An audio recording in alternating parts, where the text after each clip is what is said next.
बिस्मिल्लाहिर्रहमानिर्रहीम। अस्सलाम वालेकुम। हम प्यास एमएस फेलोशिप के इंटरव्यू प्रिपरेशन के लिए वीडियोस बना रहे हैं और उसमें हम ऑलरेडी जनरल इंटरव्यू के हवाले से कुछ एक दो वीडियोस बना चुके हैं और स्पेसिफ़िकली मैं टेक्निकल इंटरव्यू में फ़िज़िक्स के हवाले से वीडियोस बना रहा हूँ। ठीक है, और आज आई थिंक हमारी सेकंड वीडियो है। कुछ पर्सनल मसरूफियात हो जाती हैं, लाइक एग्ज़ाम्स वगैरह होते हैं, तो उनकी वजह से जो है वीडियो में थोड़ा बहुत डिले आ जाता है, लेकिन आई होप अब जो है नेक्स्ट डिले नहीं आएगा। इंशाल्लाह आपको रेगुलर वीडियोस जो है वो मिलती रहेंगी। तो लास्ट टाइम हम डिस्कस कर रहे थे और हमने कहा था कि न्यूक्लियर फ़िज़िक्स का जो पोर्शन है इसको हम सेपरेट डिस्कस करेंगे, क्योंकि न्यूक्लियर फ़िज़िक्स का पोर्शन जो है वो बहुत इम्पोर्टेंट है आपके इंटरव्यू के हवाले से। ठीक है, तो हम स्टार्ट करते हैं जी न्यूक्लियर फ़िज़िक्स को। ये कुछ प्रॉपर्टीज़ हैं यहाँ पे, तो आप देख सकते हैं कि यहाँ पे डिफरेंट टर्मिनोलॉजीज़ हैं। एटॉमिक नंबर है, न्यूट्रॉन नंबर है और उसके साथ आपके पास मैस नंबर है। ठीक है, यहाँ पे एक बड़ी इंपॉर्टेंट चीज़ उसने डिस्कस की हुई है कि मैस नंबर जो है वो एटॉमिक मैस नहीं है। ठीक है, मैस नंबर जो है वो बेसिकली ये बताता है कि उसके अंदर कितने न्यूक्लियॉन्स हैं। ठीक है, टोटल, यानी उसके अंदर प्रोटॉन्स प्लस न्यूट्रॉन्स कितने हैं किसी भी न्यूक्लियस के अंदर। जो एटॉमिक मैस है उसका वो उसका AMU यूनिट्स में होता है। ठीक है, मैस नंबर जो है ये जस्ट एक नंबर होता है, इसका कोई यूनिट नहीं होता। लेकिन एटॉमिक मैस जो है वो आपका जो है वो उसके AMU की यूनिट में होता है, और वो बेसिकली मैस होता है, यानी कि आपके पास कितना मैस है, कितने केजी है, कितने ग्राम है। ठीक है, तो ये चीज़ आपने माइंड में रखनी है। उसके बाद चार्ज और मैस की कुछ डिस्कशन है। ठीक है, तो आपको पता ही है कि कितना चार्ज होता है एक प्रोटॉन के ऊपर और कितना जो है वो उसका मैस होता है। ठीक है, उसके बाद रेस्ट मैस एनर्जी के बारे में यहाँ पे एक छोटी सी बात लिखी हुई है कि रेस्ट मैस एनर्जी जो है वो कितनी होती है। ठीक है, तो वो यहाँ पे 931.5 MeV है। ठीक है, उसके बाद न्यूक्लियस की डायमेंशंस के हवाले से है कि न्यूक्लियस का साइज़ कितना होता है और स्ट्रक्चर क्या होता है न्यूक्लियर का। तो ये बड़ी इंपॉर्टेंट छोटी छोटी डिस्कशंस हैं, इसमें से वो अक्सर आपसे पूछ लेते हैं। एक जो जनरल चीज़ वो पूछते हैं कि आप बताएं न्यूक्लियर की डायमेंशंस क्या हैं। ठीक है, यानी जनरल अगर आपने बताना हो कि न्यूक्लियर का साइज़ क्या है तो वो 1 फर्मी के इक्वल होता है ऑलमोस्ट। ठीक है, यानी 10 की ताकत -15 मीटर। ठीक है, ये आपके पास साइज़ होता है न्यूक्लियस का, और 1 एंगस्ट्रॉम ऑलमोस्ट जो है वो साइज़ होता है आपके पास, सॉरी 1 फेम्टोमीटर जो है ये न्यूक्लियस का साइज़ है। ठीक है, और 1 एंगस्ट्रॉम जो है ये आपके पास एटम का साइज़ बनता है। ठीक है, तो ये आपको कंपैरिजन बेसिक होना चाहिए। उसके बाद बहुत इम्पोर्टेंट जो इक्वेशन वो अक्सर पूछते हैं कि आप ये बताएं कि रेडियस जो है वो किस तरह से वेरी करता है एटॉमिक नंबर के साथ। ठीक है, सॉरी सॉरी एटॉमिक नंबर नहीं है, मैस नंबर है। ठीक है, तो ये इक्वेशन अक्सर वो पूछ लेते हैं, R = R0 A⁻⁴ और R0 जो है ये कांस्टेंट है, इसकी यहाँ पे वैल्यू दी। जैसे आपको पता है कि हम बोहर रेडियस यूज़ करते हैं, तो ऐसे ही ये न्यूक्लियस का एक जो है वो रेडियस का एक यूनिट है बेसिक, इसकी फॉर्म में जो है वो हम आगे जो है वो बाकी जो रेडियस है वो निकाल लेते हैं। ठीक है, अब अक्सर इस चीज़ का वो प्लॉट भी बनवा लेते हैं। ठीक है, तो प्लॉट्स के ऊपर जो डिस्कशन है वो मैं इंशाल्लाह एक सेकंड अपने जो सीरीज़ होगी लेक्चर्स की उसमें एक दो लेक्चर्स जो हैं, बल्कि कोशिश करेंगे एक ही लेक्चर में हम प्लॉट्स के ऊपर जो है वो काफ़ी डिस्कशन कर लें। ठीक है, प्लॉट्स वो डिफरेंट तरह से आपसे बनवाते हैं, कोई फिज़िकल प्रोसेस है उसका प्लॉट बनवा लेते हैं, या फिर कोई ख़ुद से इक्वेशन आपको बता देते हैं। ठीक है, यहाँ पे एक बड़ी इंपॉर्टेंट बात लिखी हुई है कि all nuclei have nearly the same density, यानी आपके पास जो मैस डेंसिटी है न्यूक्लियस की वो सब की सेम है। ठीक है, यानी जैसे जैसे आप अगर मैस को बढ़ा रहे हैं, ठीक है, तो आप साथ साथ उसका रेडियस भी बढ़ा रहे हैं, तो एक तरह से वॉल्यूम और जो आपके पास मैस है उसकी रेशियो ऑलमोस्ट एक तरह से बढ़ रही होती है। ठीक है, इस इक्वेशन में अक्सर वो पूछते हैं कि ये इक्वेशन अगर आप ड्रॉ करते हैं तो ये एंड कहाँ पे होगी। ठीक है, तो ये एक्सपोनेंशियली राइज़ नहीं कर रही, ये A⁻⁴ से राइज़ कर रही है। तो इसमें यह है कि ये एंड वहाँ पे होगी जहाँ पे आखिरी जो डिस्कवर्ड हमारे पास एलिमेंट है उसका atomic number, sorry mass number होगा। ठीक है जी, अब बहुत इम्पोर्टेंट जो टॉपिक है, जो बहुत इम्पोर्टेंट कंसेप्ट है न्यूक्लियर फिज़िक्स का, वो है न्यूक्लियर स्टेबिलिटी। ठीक है, आपको पता है कि न्यूक्लियस के अंदर जो है वो जैसे जैसे हम इसका जो है नंबर ऑफ़ प्रोटॉन्स और नंबर ऑफ़ न्यूट्रॉन जो है वो बढ़ते हैं, यानी साइज़ जब बढ़ता है न्यूक्लियस का, तो कुछ न्यूक्लियस ऐसे हैं जो कि जो है वो अनस्टेबल हो जाते हैं, वो रेडिएशंस इमिट करते हैं, यानी उनके अंदर जो एक्सेस एनर्जी आ जाती है उसको वो रिलीज़ करने की कोशिश करते हैं। ठीक है, बेसिकली न्यूक्लियर स्टेबिलिटी में होता क्या है, मैं थोड़ा सी यहाँ पे आपको ब्रीफ डिस्कशन इसकी बता दूँ कि न्यूक्लियस के अंदर दो forces at a time act कर रही होती हैं।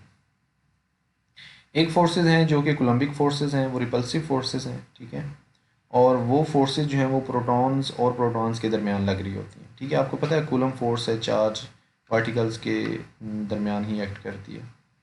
उसके साथ एक फ़ोर्स होती है न्यूक्लियर फोर्स, जिसको स्ट्रॉन्ग फोर्स भी कहते हैं, और ये अट्रैक्टिव फोर्स होती है। ठीक है, यानी ये, और इसका एक और जो बेनिफिट है या एक और जो पॉजिटिव बात है इसकी, वो ये है कि ये न्यूक्लियस में न्यूट्रॉन्स और न्यूट्रॉन्स के दरमियान भी होती है और प्रोटॉन्स और न्यूट्रॉन्स के दरमियान भी होती है। इसी तरह प्रोटॉन्स और प्रोटॉन्स के दरमियान भी होती है। ये बेसिकली क्या करती है, ये न्यूक्लियस को स्टेबल करने की तरफ लेके जाती है। ठीक है, न्यूक्लियर जो फोर्स है, और कोलम्बिक फोर्स जो है वो बेसिकली न्यूक्लियस को अनस्टेबल करने की तरफ लेके जाती है।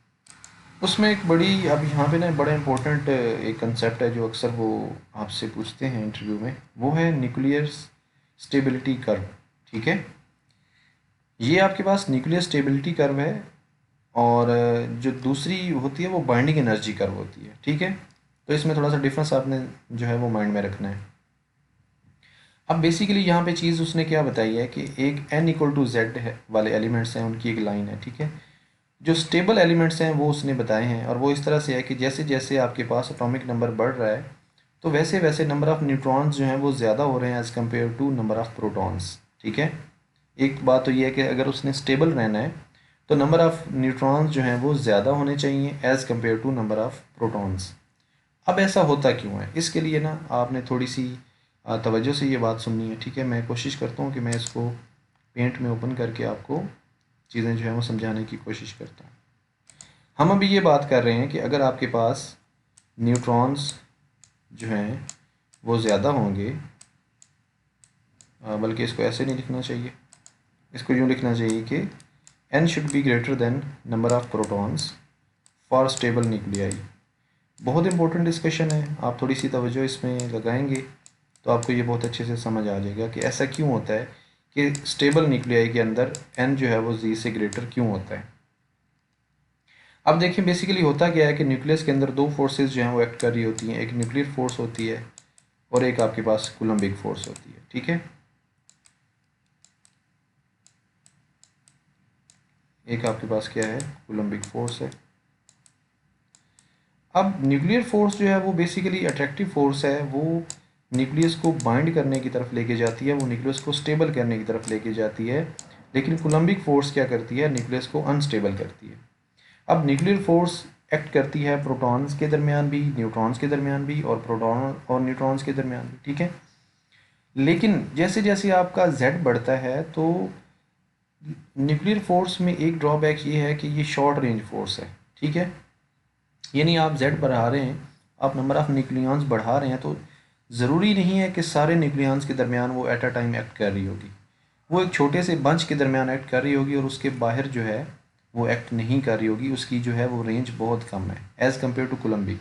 लेकिन कोलम्बिक फोर्स जो है वो लॉन्ग रेंज फोर्स है, तो वो सारे न्यूक्लियॉन्स के दरमियान एक्ट कर रही होगी, आई मीन्स सारे प्रोटॉन्स के दरमियान एक्ट कर रही होगी। तो जैसे जैसे नंबर ऑफ़ प्रोटॉन्स बढ़ा रहे हैं तो जो इफ़ेक्ट है, नेट इफ़ेक्ट, वो कोलम्बिक फोर्स का फिर ज़्यादा होता जाएगा, और ये चूँकि रिपल्सिव फोर्स है तो इसकी वजह से जो है वो न्यूक्लियस जो है वो अनस्टेबल होने की तरफ जाएगा। अब अगर न्यूक्लियस अनस्टेबल होने की तरफ जा रहा है तो हमने क्या करना है, हमने एक ऐसा मैकेनिज़्म लेके आना है कि जो इसको ओवरकम करे। तो इसको ओवरकम करने के लिए हम क्या करते हैं, अट्रैक्टिव फोर्स को बढ़ाते हैं, और उसके लिए हमें फिर नंबर ऑफ़ न्यूट्रॉन्स बढ़ाने पड़ते हैं, क्योंकि नंबर ऑफ़ न्यूट्रॉन्स जो हैं वो सिर्फ और सिर्फ अट्रैक्टिव फोर्स में अपना रोल प्ले करेंगे, वो कोलम्बिक रिपल्सिव फोर्स में अपना रोल प्ले नहीं करेंगे। तो इस वजह से जैसे जैसे आपका z इंक्रीज़ करेगा तो नंबर ऑफ़ न्यूट्रॉन्स अगर आप बढ़ाते जाएंगे, ज़्यादा नंबर ऑफ़ न्यूट्रॉन्स आप ऐड करते जाएंगे एलिमेंट में, तो आपके पास एलिमेंट जो है वो स्टेबिलिटी की तरफ जाएगा।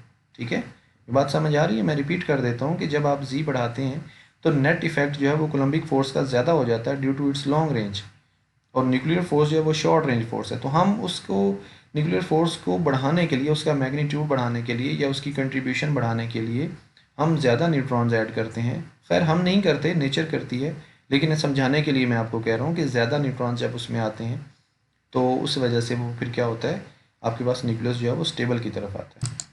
तो ये बेसिकली हमारे पास स्टेबिलिटी कर्व है। ठीक है जी। अब और एक बहुत इम्पोर्टेंट जो टॉपिक है वो है बाइंडिंग एनर्जी का। ठीक है, तो बाइंडिंग एनर्जी के ऊपर लाजमी डिस्कशन होती है। जब भी आप प्यास के इंटरव्यू में जाएंगे तो लाजमी तौर पे आपसे वो बाइंडिंग एनर्जी के ऊपर डिस्कशंस करेंगे। ठीक है, बाइंडिंग एनर्जी का कंसेप्ट आता कहाँ से, पहले हम ये देख लेते हैं कि हम एक न्यूक्लियस बनाते हैं। जब एक न्यूक्लियस जब बनता है तो वो आपको पता है कि प्रोटॉन्स और न्यूट्रॉन्स को मिला के बनता है। ठीक है, यानी न्यूक्लियॉन्स जब आपस में मिलते हैं, कंबाइन होते हैं, तो एज अ रिज़ल्ट हमें एक न्यूक्लियस मिलता है। अब बाइंडिंग एनर्जी का कंसेप्ट कहाँ से आता है, इसको हम खोजते क्यों हैं, इसकी वजह क्यों है, वो ये है कि जब हम मैस करते हैं न्यूक्लियस का मैस हम कैलकुलेट करते हैं, और जो आपके पास जिन न्यूक्लियॉन्स ने मिल के न्यूक्लियस को बनाया है उन न्यूक्लियॉन्स का इंडिविजुअल मैस को सम करते हैं, तो वो जो न्यूक्लियॉन्स जो अलग अलग थे पहले, उनका मैस जो है वो ज़्यादा होता है एज़ कम्पेयर टू उस न्यूक्लियस के मैस के। ठीक है, यानी 10 न्यूट्रॉन मिले और 5 प्रोटॉन मिले, उन्होंने एक न्यूक्लियस बनाया। तो 10 न्यूट्रॉन्स और 5 न्यूट्रॉन्स का अलग अलग मैस आप उसको सम करो, और न्यूक्लियस का मैस जो बाद में न्यूक्लियस बन गया उसको आप उसका मैस करो, तो जो इंडिविजुअल जो न्यूक्लियॉन्स हैं उनका मैस ज़्यादा होता है। अब होता क्या है कि बेसिकली वो जो मैस एक्स्ट्रा होता है वो एनर्जी की फॉर्म में रिलीज़ हो जाता है। आपको पता है कि conservation of mass, conservation of energy, conservation of charge, यानी कुछ बेसिक लॉज हैं नेचर के, उसमें कंजर्वेशन ऑफ मैस का एक बहुत इंपॉर्टेंट लॉ है कि मैस जो है वो कंजर्व रहता है। यानी ऐसा नहीं होता कि आप मैस को डिस्ट्रॉय कर दो। हाँ, वो एक फॉर्म से दूसरी फॉर्म में, और मोस्टली ये होता है कि मैस जो है वो एनर्जी की फॉर्म में थ्रू E = mc² हमने पढ़ा है कि वो एनर्जी की फॉर्म में कन्वर्ट हो सकता है। तो वो जो एक्सेस मैस है वो बेसिकली बाइंडिंग एनर्जी की सूरत में वो रिलीज़ हो जाता है। ठीक है, अब वो रिलीज़ क्यों होता है, यानी एनर्जी रिलीज़ क्यों होती है, उसके ऊपर थोड़ी सी डिस्कशन हम कर लेते हैं। कि देखें, आपके पास न्यूक्लियॉन्स हैं वो पास आ रहे हैं। ठीक है, प्रोटॉन्स हैं, उन्होंने आपस में आके बॉन्डिंग बनानी है, उन्होंने मिल के जो है वो न्यूक्लियस फॉर्म करना है। तो इनके दरमियान कोलम्बिक रिपल्सिव फोर्स होगी ना, प्रोटॉन और प्रोटॉन के दरमियान। तो उसको ओवरकम करने के लिए ये क्या करेंगे, यानी उस आपके जो उनके दरमियान एक बैरियर है, कोलम्बिक बैरियर जो है, उसको ओवरकम करने के लिए बेसिकली हमें एनर्जी प्रोवाइड करना पड़ती है। और वो एनर्जी जो है वो बेसिकली ये जो है जो पेयर है ये एनर्जी को लूज़ करता है। ठीक है, यानी एनर्जी रिलीज़ करेंगे ये, और वो एनर्जी रिलीज़ जो है वो इस तरह से होगी कि वो इनको एक वेल में पहुंचा देगी। ठीक है, आपको पता है कि एनर्जी जो है अगर पॉजिटिव हो, ठीक है, एनर्जी अगर ग्रेटर देन ज़ीरो हो या पॉजिटिव हो, तो उसका मतलब है कि वो पार्टिकल जो है वो फ्री पार्टिकल है। ठीक है, या वो सिस्टम जो है वो फ्री सिस्टम है। लेकिन अगर एनर्जी अगर आपकी नेगेटिव में चली जाती है तो इट्स मीन कि आप अब बाउंड हो गए हो। तो बेसिकली एनर्जी नेगेटिव, यानी एनर्जी यहाँ पे जो रिलीज़ होती है जब एक न्यूक्लियस बनता है, तो वो इसीलिए रिलीज़ होती है कि वो सिस्टम जो है वो बेसिकली आपकी बाउंड स्टेट में चला जाए, वो आपकी नेगेटिव एनर्जी स्टेट में चला जाए जहाँ पे वो बाउंड होके रहता है। अब अगर आपने दोबारा उस न्यूक्लियस को तोड़ना है, अपनी उस असल जो उसकी ओरिजिनल फॉर्म है, जो प्रोटॉन्स और न्यूट्रॉन्स की फॉर्म है, उसमें अगर आपने उसको तोड़ना है तो आपको इतनी एनर्जी फिर उसको देनी पड़ेगी। यानी जितनी एनर्जी उसने लूज़ की थी न्यूक्लियस बनते हुए, उतनी एनर्जी आपको उसको देनी पड़ेगी, तो फिर जाके आपका जो न्यूक्लियस है वो दोबारा प्रोटॉन्स और न्यूट्रॉन्स में दोबारा चला जाएगा। तो देखें, बाइंडिंग एनर्जी बेसिकली हमें स्टेबिलिटी बताती है। किसी भी एलिमेंट की बाइंडिंग एनर्जी जितनी ज़्यादा होगी, वो जो है एलिमेंट या वो सिस्टम जो है वो उतना ज़्यादा स्टेबल होगा। ठीक है, यानी ज़्यादा बाइंडिंग एनर्जी का मतलब क्या हुआ कि उसने बहुत ज़्यादा एनर्जी रिलीज़ की है ड्यूरिंग इट्स फॉर्मेशन। तो अब वो बहुत ज़्यादा एक deep negative ground state deep negative energy state में चला गया है, जहाँ से उसको निकालना मुश्किल है। तो इट्स मीन वो स्टेबल है। अगर आपने उसको दोबारा एक्साइट करवाना है, आपने दोबारा आप चाहते हैं कि जो न्यूक्लियस बना है उसको मैं दोबारा एक्साइट करवा दूं, या उसको मैं जो है उस एनर्जी स्टेट से ऊपर ले आऊं, तो आपको बहुत ज़्यादा एनर्जी देनी पड़ती है, और ये बेसिकली बाइंडिंग एनर्जी का कंसेप्ट है। कि बाइंडिंग एनर्जी बेसिकली, बाइंडिंग से आप देख लेना, बाइंडिंग एक जो है वो इंग्लिश लैंग्वेज का एक वर्ड है, ठीक है। तो यहाँ से आप देख लें कि बाइंडिंग एनर्जी बेसिकली वो एनर्जी रिलीज़ है जो कि प्रोटॉन्स और न्यूट्रॉन्स जब आपस में मिलते हैं तो उनके मैस में से कुछ हिस्सा जो है वो एनर्जी की फॉर्म में रिलीज़ हो जाता है, ठीक है। अब यहाँ पे इसकी जो है वो मैथमेटिकल फॉर्म है, तो ये इतनी ज़्यादा मैटर नहीं करती जितनी इसकी जो है वो ये बर्निंग एनर्जी कर्व मैटर करती है, ठीक है।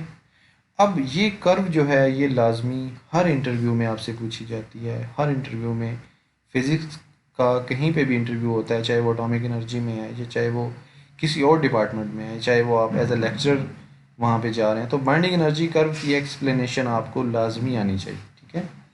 बाइंडिंग एनर्जी कर्व जो है ये बेसिकली ये बताती है कि कौन से जो एलिमेंट्स हैं वो स्टेबल होंगे, कौन से एलिमेंट्स जो हैं वो स्टेबल नहीं होंगे, किन की बाइंडिंग एनर्जी ज़्यादा है, किन की जो है वो बाइंडिंग एनर्जी जो है वो कम है। तो यहाँ से बेसिकली एक चीज़ तो हमने ये देखनी है कि बाइंडिंग एनर्जी ज़्यादा का मतलब ये है कि वो एलिमेंट स्टेबल हो, ठीक है। अब इसकी कुछ फीचर्स हैं।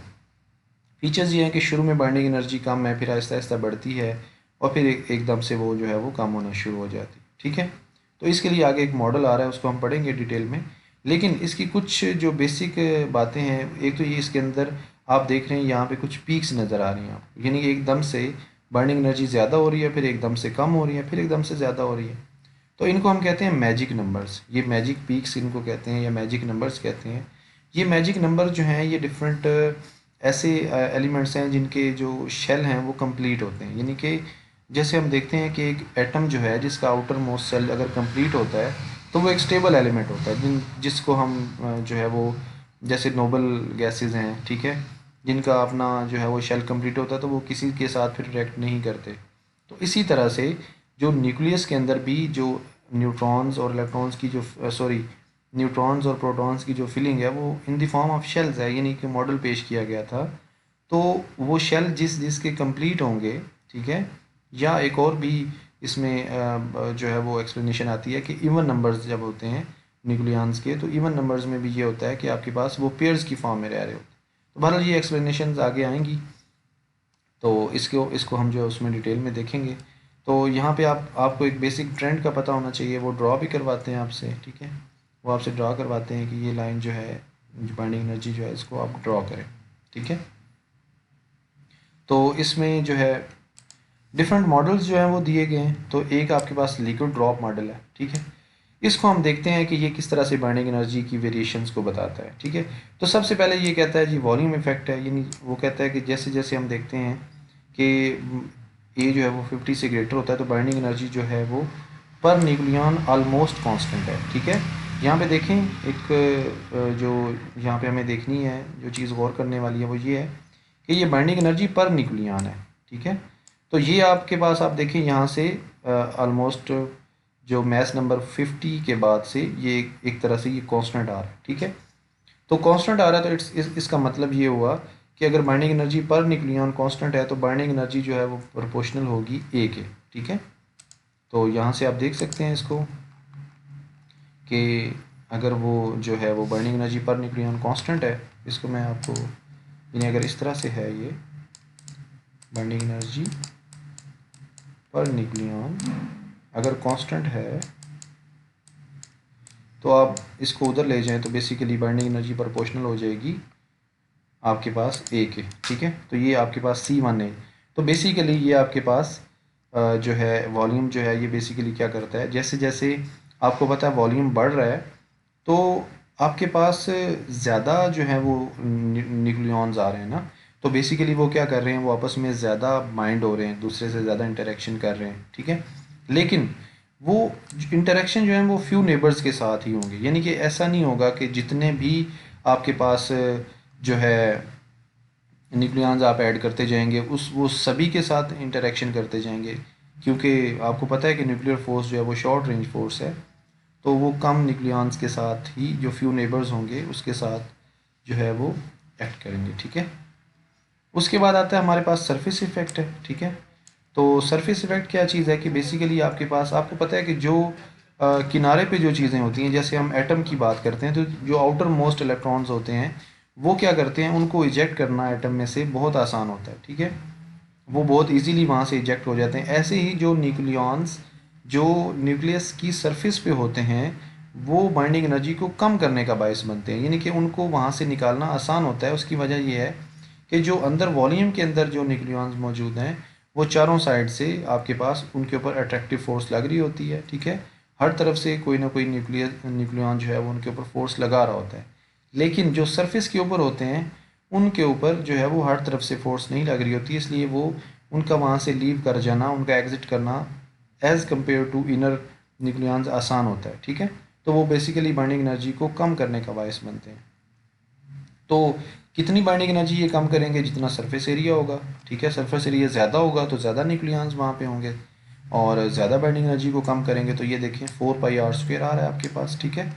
तो यहाँ पे आर को अगर आप in the form of a⁻1/3 put करें तो आपके पास ये फैक्टर आता है, ठीक है। उसके बाद आपको पता है, जैसे हम शुरू में डिस्कशन कर रहे थे कि आपके पास कूलम रिपल्शन भी होती है, ठीक है। तो जितने ज़्यादा जो उसमें प्रोटॉन्स होंगे उतनी ज़्यादा जो है वो क्या कहते हैं आपके पास कूलम रिपल्शन होगी। तो अगर z प्रोटॉन्स हैं तो z × z−1/2 पेयर्स बनेंगे, ठीक है। आप इसको करके देख सकते हैं, अगर आपके पास 3 प्रोटॉन्स हैं तो कितने पेयर्स बनेंगे, क्योंकि आपको पता है कि कूलम फोर्स जो है वो पेयर्स में एक्ट करेगी, तो वहाँ से आप निकाल सकते हैं, ठीक है। उसके बाद एक बड़ा इंपॉर्टेंट कंसेप्ट आता है सिमेट्री इफेक्ट, ठीक है।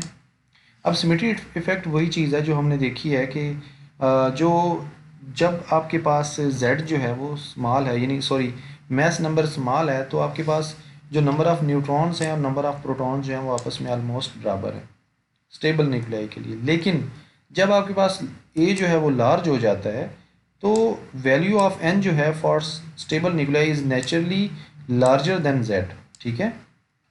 अब देखें ये इफ़ेक्ट जो है ये किस तरह से आपके पास कंट्रीब्यूट कर सकता है, कि देखें यहाँ पे माइनस के साथ ये लिखा हुआ है, ठीक है। अब देखें अगर आपके पास a जो है वो जो आपके पास जो है वो स्मॉल है, ठीक है। अगर आपके पास a स्मॉल है तो बहुत जो कम a सिमेट्री जो होगी n और z में, बहुत थोड़ी सी डेविएशन भी इस जो टर्म को बहुत लार्जर बना देगी, और ये चूँकि नेगेटिव टर्म के साथ है तो ये बहुत ज़्यादा इफेक्ट करेगी। लेकिन जैसे जैसे आपका a बढ़ेगा, यानी लार्ज a के लिए आपके पास न्यूट्रॉन्स और प्रोटॉन्स में जो है वो एसिमेट्री ज़्यादा होती जाएगी, तो उससे इतना ज़्यादा फ़र्क नहीं पड़ेगा, ठीक है। आप देख लें कि ये a जो है डिवीजन में आएगा तो ये ओवरऑल जो है ये इफेक्ट, यानी ये जो फैक्टर है ये बहुत छोटा हो जाएगा, यानी इसका लिटिल इफेक्ट होगा ऑन बाइंडिंग एनर्जी। यहाँ पे इसने इसको कंबाइन करके लिखा हुआ है, तो आपको ये इक्वेशन जो है याद करने की ज़रूरत नहीं है, लेकिन आपको इफ़ेक्ट्स का पता होना चाहिए कि क्या क्या चीज़ें जो हैं वो बाइंडिंग एनर्जी में किस किस तरह से रोल प्ले करती हैं।